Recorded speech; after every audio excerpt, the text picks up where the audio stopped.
Most of this generation quits the second they get talked to. You did this wrong, or they get yelled at. It's so easy to be great nowadays because everybody else most people are weak.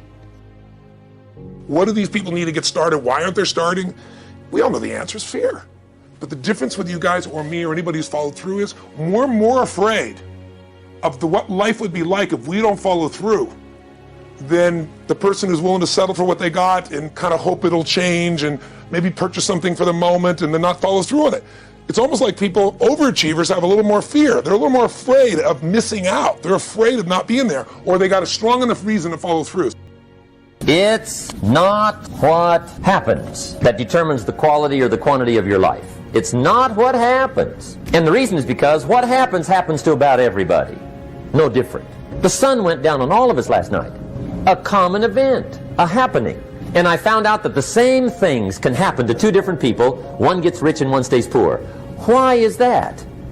It's because it's not what happens, but rather it's what you do that changes everything.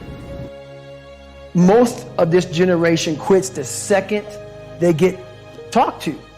You did this wrong, or they get yelled at. It's so easy to be great nowadays because everybody else most people are weak.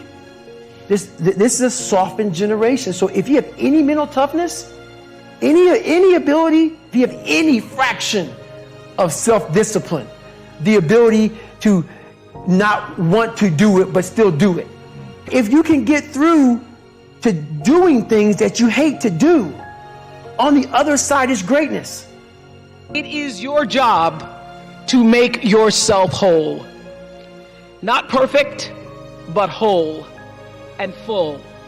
Your real work in life, your real work, is to fill yourself till your cup runneth over, so that you're never grasping and needy, clamoring and insecure.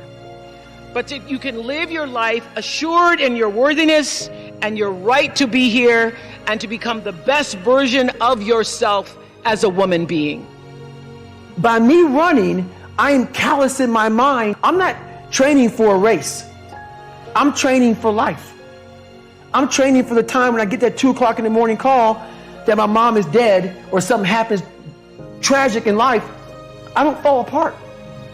I'm training my mind and my body and my spirit so it's all one, so I can handle what life is going to throw at me, because the life I've lived, it throws a whole bunch at you. And if you're not physically and mentally prepared for that, you're just going to crumble and you're good for nobody. So one of my favorite Gary Vee answers